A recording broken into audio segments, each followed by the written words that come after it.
Assalamualaikum warahmatullahi wabarakatuh. Perkenalkan, nama saya Satrio Cahyo Hidayat dengan NPM 2270113. Di sini saya akan menjelaskan mengenai permasalahan yaitu pada case HIV, yaitu kita mendapatkan pasien dengan laki-laki yaitu Tuan Danu umur 25 tahun. Kita melakukan tindakan yang pertama itu anamnesis kepada pasien dan didapatkan keluhan utamanya yaitu demam persisten sejak 2 minggu yang lalu dan merasa ada penurunan berat badan drastis, merasa lelah dan adanya ruam berwarna merah disertai nekrosis di bagian tengah. Lalu riwayat penyakit dahulunya stomatitis atau sariawan pada area mulut dan faringitinea aeroporis lebih dari 6 kali per tahun, 6 kali 1 tahun sejak 3 tahun terakhir. Lalu ada infeksi herpes pada area thoracalis posterior superior. Lalu juga ada pengguna narkoba pasien intravenous selama 2 bulan pada usia 16 tahun. Nah, riwayat sosialnya dia menjelaskan pendidikan dan sudah menikah. Lalu riwayat pengobatannya, obat anti jamur secara sistematik dan topikal. Yang kedua ada obat antivirus sistematik dan topikal. Ketiga program rehabilitas dan detoksifikasi ketergantungan zat selama 16 bulan. Oke, selanjutnya kita melakukan pemeriksaan fisiknya. Di pemeriksaan fisik ini keadaan umum tanpa sakit, berat, sangat kurus dan letargis. Terus berat badannya 53 kg, malnutrisi berat, terus kulitnya regio seluruh tubuh, penyebarannya menyeluruh simetris. Terus lesi nodul, makul, papul, erythematus multiple dengan umbilical nekrotik di bagian tengahnya. Terus abdomennya pada bagian perutnya, liver 3 cm di bawah arcus costa. Terus limpa sikifiner 1. Terus kita melakukan pemeriksaan laboratorium. Serologi yang pertama antibody HIV reaktif.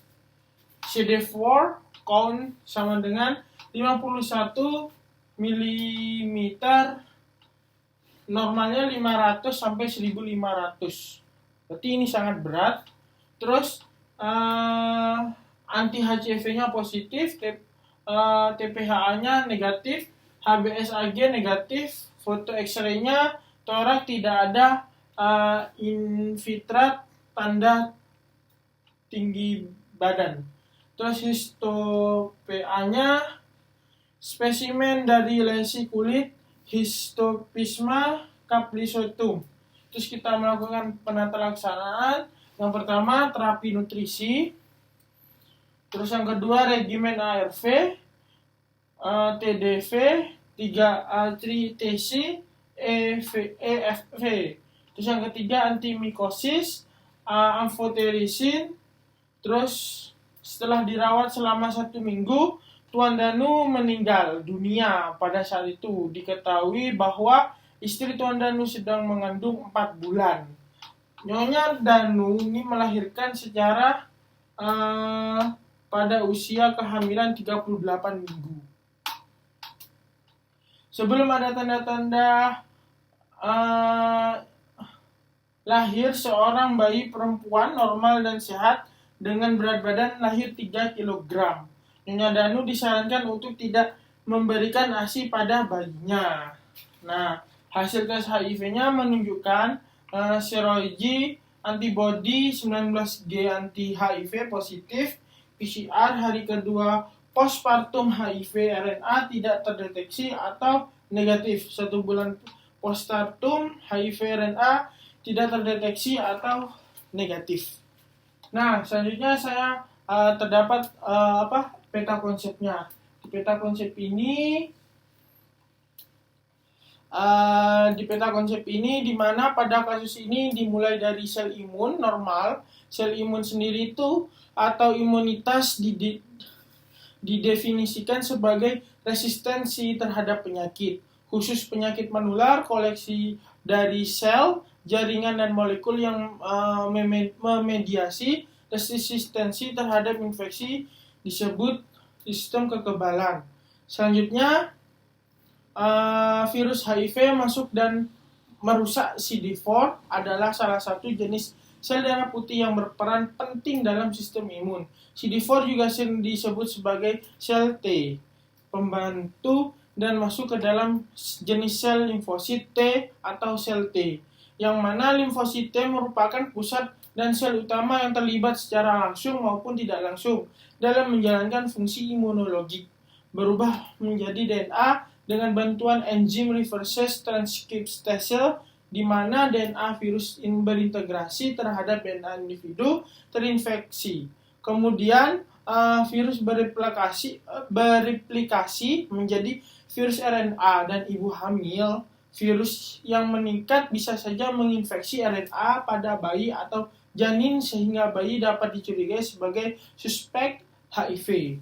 Pencegahan yang dapat diberikan ke bayi tersebut dengan diberikan ARV, AZT, dan susu formula sampai hasil pemeriksaan serologi dan PCR negatif.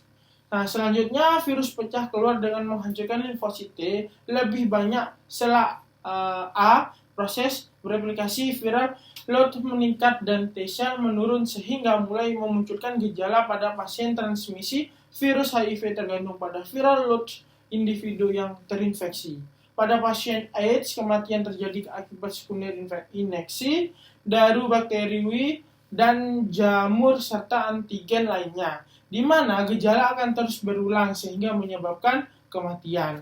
Edukasi dan promosi kesehatan mengenai infeksi HIV berperan besar dalam menghilangkan stigma dan diskriminasi terhadap pasien terinfeksi HIV. Selain itu, karena HIV masih belum memiliki pengobatan definitif, hingga kini edukasi dan promosi kesehatan akan penting untuk meningkatkan kesadaran terkait pencegahan dan deteksi dini. Selanjutnya ada BHP, yaitu yang pertama ada autonomi. Dokter menghargai segala keputusan pasien dan tak lupa mengisi inform consent sebelum melakukan tindakan. Selanjutnya ada juga beneficent. Dokter mengusahakan semaksimal mungkin kesembuhan pasien dari anamnesis untuk mengetahui gejala dan keadaan pasien serta melakukan pemeriksaan laboratorium. Non-maleficent, dokter tidak memperburuk keadaan pasien yang dimana melakukan pemeriksaan penunjang untuk menegakkan diagnosis pasien.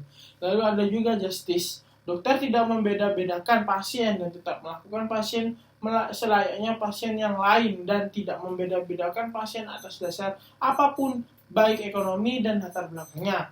Lalu ada juga non-maleficent. Dokter tidak memperburuk keadaan pasien yang dimana melakukan pemeriksaan penunjang atau pemeriksaan lab untuk menegakkan diagnosis pasien.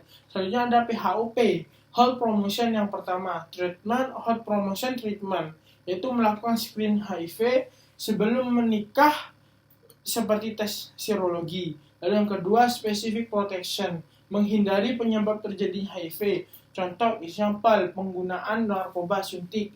Terus, Early Diagnosis and Promotion Treatment, yang pertama melakukan screening HIV sebelum menikah seperti tes serologi. Lalu yang ketiga, disability limitation, segera pergi ke dokter bila timbul gejala sehingga akan mendapat tindakan untuk mencegah keparahan dengan menggunakan obat yang telah diberikan dokter sesuai dengan resep yang dianjurkan.